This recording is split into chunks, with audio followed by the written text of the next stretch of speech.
that we can pause Hi, the sound and I'm still Lauren, record and today voiceover. we are going to be making my own travel palette for watercolor painting on the road. So I had the Koi Pocket Field Sketch travel palette, but it just wasn't suiting my purposes. The paints didn't feel great. So I do have some tube paint that I have been gifted over the years. So I purchased a tin palette and some plastic half pans. So these are some plastic half pans, as well as some magnetic stickers for the bottom. And we're going to make a palette out of these colors, and hopefully the paint just flows a little bit better. I was finding the Koi paint hard to re-wet and just wasn't working like my paint that I was using at home. And I just wanted, I guess, some better quality or paint that I guess better suited my needs. So these little magnets are just stickers, and they stick right to the bottom of the half pan, and we're going to be filling these up with different types of paints. I have some Cotman paints, I have some M-Gram paints, I have some Winsor & Newton. I think that's it, but we're going to be filling them up. Now for the palette. Nice tin palette. I find I like the tin a lot more than the plastic. It feels sturdier, and for some reason I feel like I can mix better on it. It's easier to like clean up after. I like the feel of the tin. So 12 pans, but I'm going to be able to fit more inside, and if there's an insert that those pans are on, is able to be pulled out, and you can actually fit, I think, like probably like about 21 half pans in there if you want to go that way. And it's just a really nice small travel size. I'm really excited about how many colors I'm going to be able to take with me. So I am a beginning artist, I guess. When I was growing up, didn't do a lot of art, but I'm definitely into it now, and I'm coming at all this with a very much of a beginner's mindset. I enjoy listening to experts speaking, but I also really enjoy listening to people who are in the trenches trying to figure it out from the beginning like I am as well. So I feel like I can throw my voice in and that I have something to contribute, because I am learning a lot on a daily basis. So these are the paints that I've been gifted over the years. I often like to use solid paint up until now, but I do have these guys. So we're going to fill some pans and see how they go, how paint dries. There's things that I need to be trying, what we're going to be able to do. So let's fill up a half pan. So I took a half pan, and apparently it's very important to make sure that it gets all to the corners and the sides. So to fill each corner, going slow, I actually only filled them like a quarter or halfway up, just because this is my first time filling pans, and I didn't know if I was going to be enjoying this. I didn't want to waste the paint, especially the Winsor & Newton. It's professional quality. I think I have 5 or 6 tubes of that. So to all the corners, and then using a toothpick, I smushed the paint into the corners, into the sides, just to make sure that there's not going to be any weird holes that we come across, or that it's going to crack easily and pieces of it are going to be falling out and mixing with the other paints. There we go. At the end of this, I had lots of very interesting toothpicks that I ended up sort of putting together and making a quick little painting out of the paint of that. I just want to revisit the Koi travel palette. The Field Sketch Box wasn't a bad palette, it just wasn't suiting my purposes anymore. So we'll see if this does. I have a feeling down the road I might have to add a few more colors. I already did add 2. I find that I needed sort of a sap green, kind of a yellowy green kind of color, so I purchased one of those. I also purchased a pink. I'm rather into convenience colors these days. So with those. So yeah, so that's how I filled up the pans, and then let them to dry. Depending on the temperature, a few days to a week. So it's been almost a week. So it is time to take a look at my travel paints. Just using things that I've been gifted over the years, except for those 2 paints that I did purchase accidentally. I just sort of tripped and fell in the watercolor aisle. Sort of interesting. Most of them dried quite beautifully. I did add in a white gouache in watching other people's travel videos about what they take when they're working on location, I guess, is they always take a tube of white gouache. They're like, you just can't put it in a pan. So I wanted to see why, and I wonder if it's because it breaks up like this. It might still suit my purposes, which is just to mix it a little bit with some colors. I know some people are very against mixing it with white, but this time sort of restarting with watercolor and the learning of watercolor, I'm finding to hell with all that. If I want sort of an easy way to get to a color, sometimes an easy way to get there. So we'll see if it suits my purposes. One thing that was rather interesting though, I found out, let's just get this out of the way. So these 4 paints were a gift one Christmas, and it turns out that these are honey paint and they do not dry nicely into these little half pans. So I now have 4 little half pans of honey paint that won't dry. Like this one literally like is still pourable. Like, so these M-gram paints, since they have honey, I don't want to make a giant mess, so they are going to be staying at home on to the travel part of the palette. This is going to be a little swatch card that fits in here. I have a feeling I'm going to have to be swatching it out again soon because I do want to pick up a few more colors. This just doesn't feel like quite enough for me, so why not start in the upper left here. So the Hooker's Green is a Winsor & Newton color. Was a gift from a few years ago and is still as beautiful today as it ever was. Look at that. She's a stunner. I love it, I love it, I love it. It's very pretty. Green makes me want to paint some green things. Next is the Cotman Fowler Green, which got destroyed. Got pretty destroyed. It had sprung a leak, and anyway, but I still have 2 pans of it, but it is not great at all. It's kind of maybe sort of like a Christmassy green, but it's not for me. I don't know where or why I would be using this with. I mean, look at this, the Hooker Green that's sitting here, as well. Then the Sap Green is also quite lovely.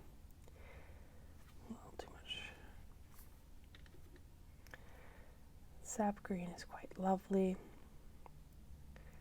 So why would I be messing around with that Fowler Green when I have these 2? Which, again, like the Hooker's Green is obviously the prettier of the 2, but this Sap Green could definitely do some things. All right, another color that I quite like in here is this Winsor & Newton Cobalt Blue. It's another real nice payoff. Now I don't know really anything about sort of the light fastness, or even when we're talking like how transparent it is, or all of these other things that we're looking at paint. I'm just looking at paint, like I've said, from like a beginner's eye. Is it pretty? Can I work with it easily? How much does it cost? This was a gift, so these ones, the Winsor & Newton Professional Series, is definitely a little more expensive, but I'm looking at it from a different perspective. And again, just using what I have so far. So this is the cerulean blue hue of the Cotman.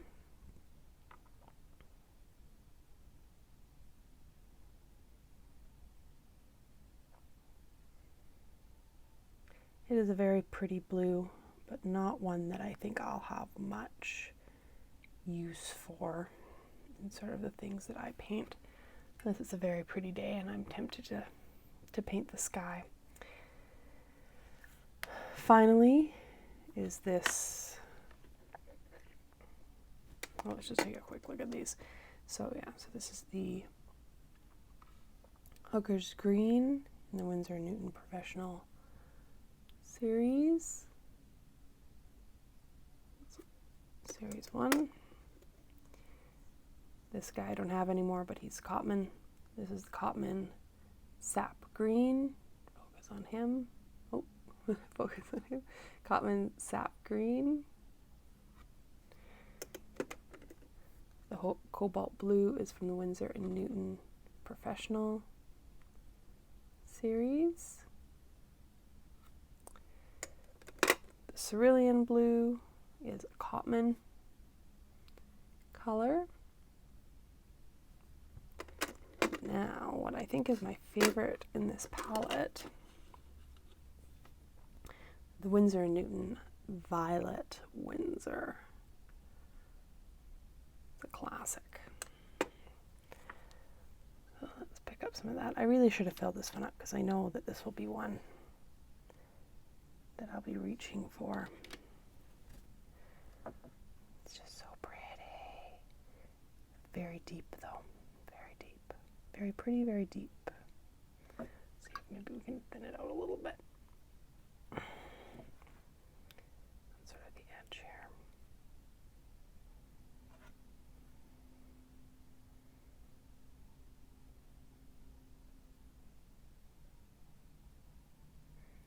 It is just the most sort of robust purple and just such a strong pigment too.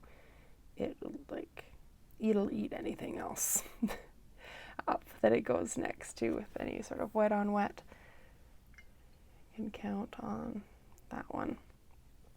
All right, in the bottom, so those are very common colors for me to be using. In the bottom, I love a good yellow flower, but I don't use yellow really that often. This is the only yellow that I had in my collection, yellow ochre. Let's give him a little swatch. So of the Winsor & Newton. I only filled my pans halfway. And now that I know that these are the ones that I'm going to be using, I might be tempted to fill them just a little bit more.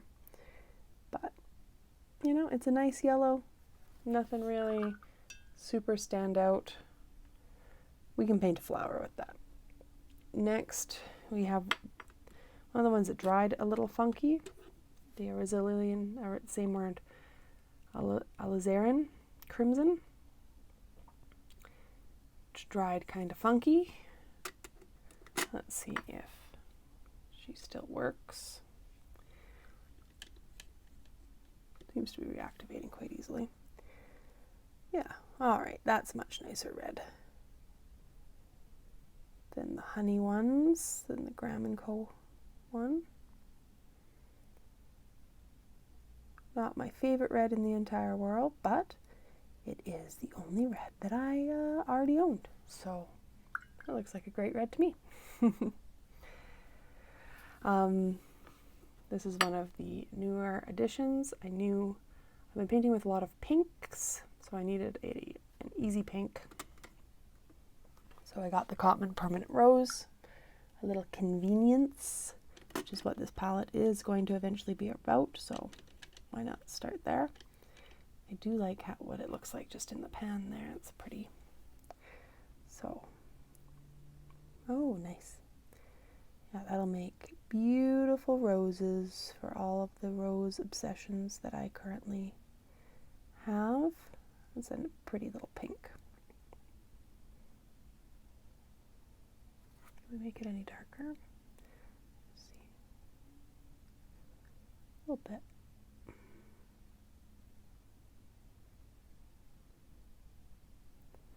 That's pretty.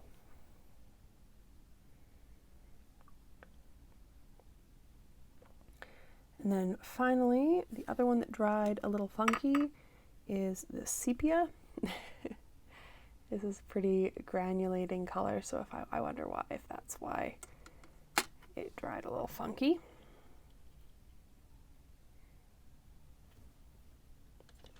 Pick that up. This one we're going to have to pull just a little bit, just to see that.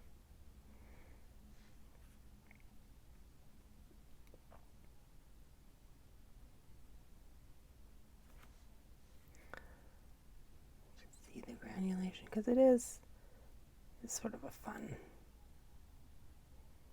color. When I was first given it with all of these, I don't think I had any idea what to do with them, but it's very fun to have them now. So that is my initial travel palette, just built of basically colors that I already owned, except for the permanent rose and the sap green. I added those in because I needed more greens because I hate this phthalo green. It's real ugly.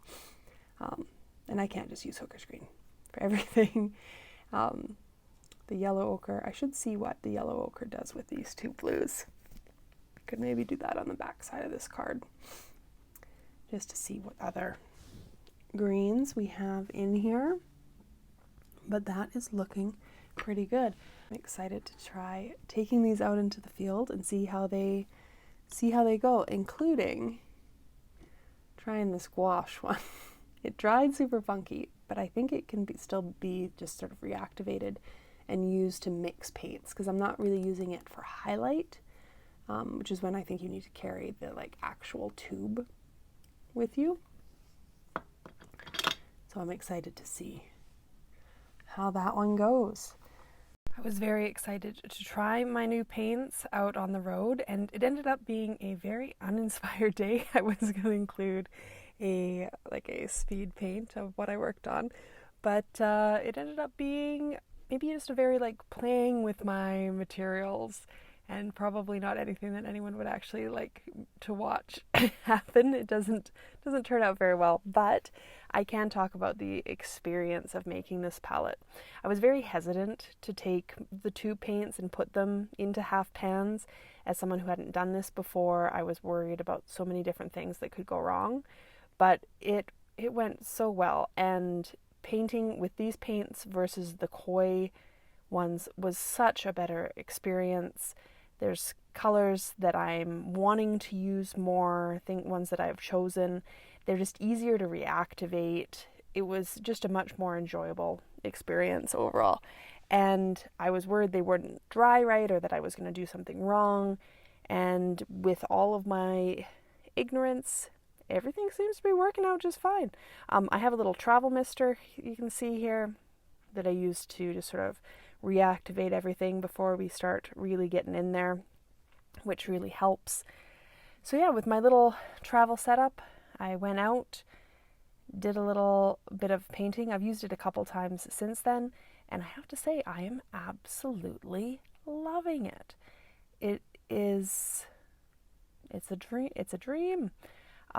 Comparatively, that is. I am looking forward to maybe adding a few more colors. I would like some more greens, and there is a Daniel Smith gold that is really caught my eye that I might have to get.